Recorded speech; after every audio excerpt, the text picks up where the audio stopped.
if you were to consider a group of 10 individuals who are similar in most observable ways externally, right? And you want all of them to create a new habit in a domain that is entirely foreign to them. Mm-hmm. Are there attributes of these people that would allow you to predict who is more likely to be successful? For example, does willpower, which might form the basis of the initial, for lack of a better word, activation energy, getting over that hump the first few times, does that factor into it? I mean, truthfully, I don't even think I understand the science of willpower, so maybe we can spend some time on that if it's helpful. The answer is absolutely, but I'm gonna caveat the answer by saying there are certainly behavioral characteristics that make it easier for some people to understand how to change their habits and adopt new habits. There does not seem to be a great deal of evidence that there's genetic reasons to predict that. Now, some researchers will say there is slight genetic variations. We think that some people are more prone to willpower than others are, but it's so small and insignificant in comparison with the behavioral training that you have, right? The environment that you've grown up in. If you have parents who teach you willpower habits, if you're someone who is an athlete and so you have a team that's taught you how to push yourself a little bit harder when pushing yourself is hard, you already have an intuitive sense of how to adjust your own habits. And so as a result, if you're in a room with someone who has none of that background, they've never played on a team sport, their parents let them do whatever they wanted, it's going to take me longer to change that second person's habits because I'm going to have to train them more. And the training just takes time. That makes sense. Okay, so but it's not that one person's low heritability, yes, exactly, but high environmental and behavioral exposure as a child. Absolutely. And the research is pretty consistent on that. This is an inexact metaphor, but we can think of willpower as a muscle. And like all muscles, it gets stronger the more we practice using it, but it also gets fatigued in the short term. Mm-hmm. And so this is why if you look at data on when accidents happen in surgery, they most often happen when a surgeon has been either in his second or third surgery or her second or third surgery, or when it's a very long surgery, right? They've been using their willpower for so long, they get fatigued. If you look at the number of affairs that happen among lawyers and doctors, they most often happen when someone has been at the office after 9 or 9:30. And for years, people thought, oh, you get to the evening and it's like kind of romantic. No, it's that after 9 or 10 hours of exerting your willpower in your office, your guard is down, your muscle is weaker. And so when someone comes up and they kiss you, instead of pushing them away, you kiss them back. Thinking about our willpower muscle, both strengthening it, but also protecting it when we need it, is critical to being able to be the people that we want to be. And so part of that then is recognizing when you're vulnerable. Yes. So you used an extreme example of having an affair, but also vulnerable to fall. So let's use a less extreme example of, I really want to eat less dessert. Yeah. Right. I really just want to eat less dessert. Or let's use smoking. Okay. Smoking's a great one because James Prochaska at the University of Rhode Island has spent his whole career, and like the data that we have on smoking cessation is enormous. It vastly outpaces almost everything else. Yeah. So, but did I interrupt you? Or No. Okay. Go ahead. Yeah. So let's talk about what happens. Nicotine, as you know, is an addictive substance, but we're only addicted to nicotine for about 100 hours after our last cigarette. By that point, nicotine is out of our bloodstream. Like, we don't have a physical dependency on nicotine. And yet we all know people who smoked for years, quit, and they crave a cigarette a decade later after they have breakfast in the morning, right?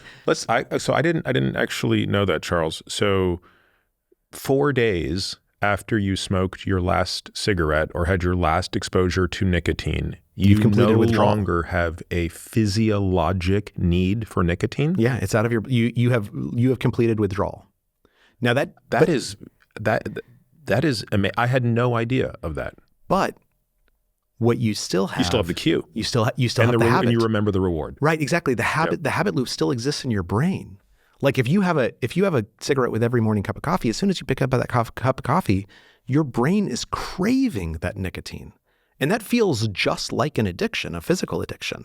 In fact, it's in some ways more powerful than a physical addiction. And so what Prochaska did is he looked at how people quit smoking. And this gets to the point you were raising before about learning. He found that on average, a smoker needs to quit 7 times in order to actually quit.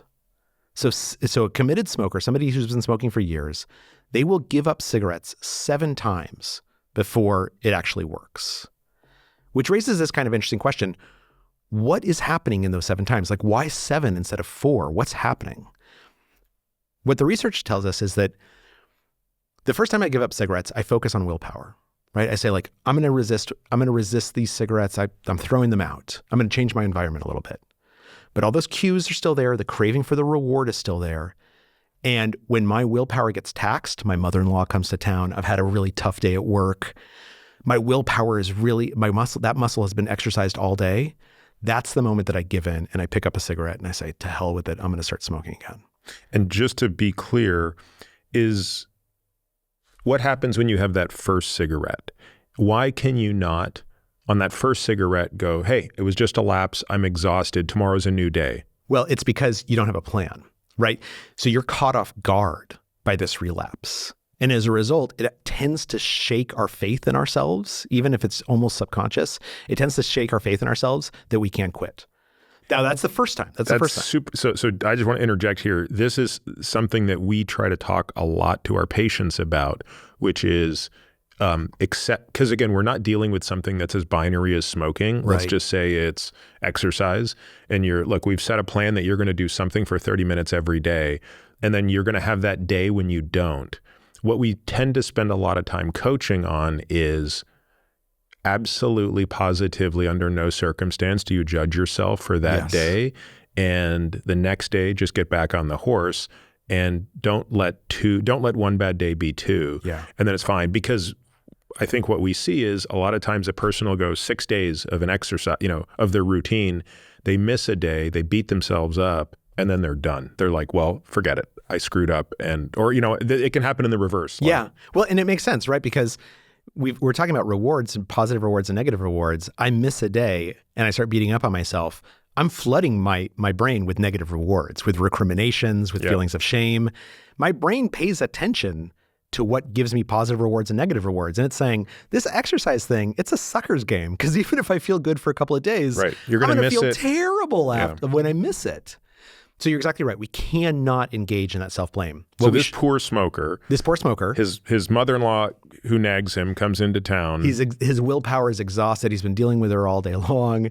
He grabs a cigarette. He lights up, sneaks outside in shame. Yes. So here's what happens. You do that once, you do that twice, you do it 3 times. Here's what starts happening around the 3rd or 4th time. And this is what gets to your exerciser as well. Suddenly people stop looking at it as a moral lapse and they start looking at it as a scientific experiment. Okay, here's the data that I've observed. I do a pretty good job of avoiding cigarettes until something really stressful happens.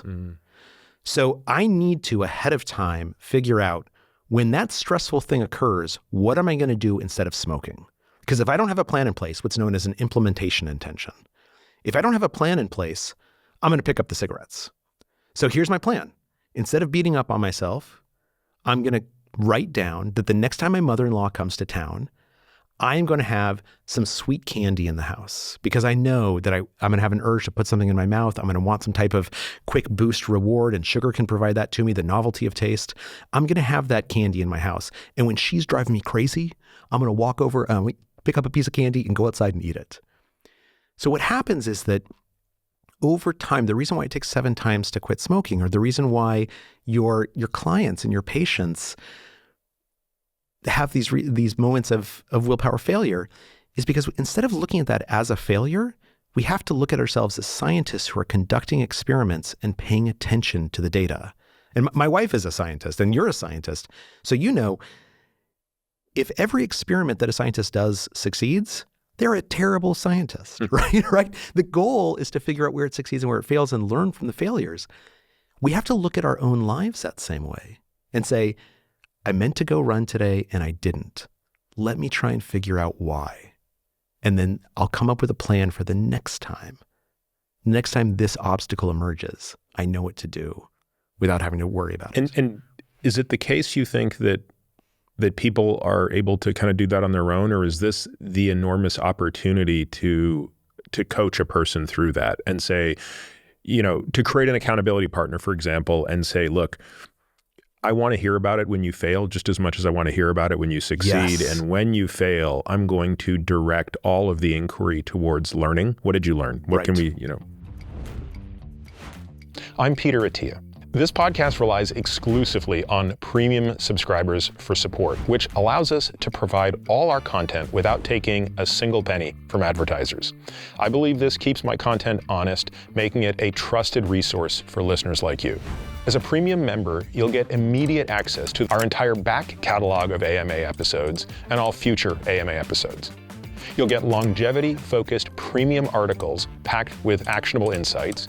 You'll get unrivaled show notes for each and every episode of The Drive, every topic, every study, every resource from each episode carefully curated for you. You'll get quarterly podcast summaries where you'll learn my biggest personal takeaways from the previous 90 days of expert guest episodes and much more. This journey doesn't have to be navigated alone. We can take these steps towards a better, longer life together. Become a premium member today at peterattiamd.com/subscribe to join me in a shared commitment to a healthier future.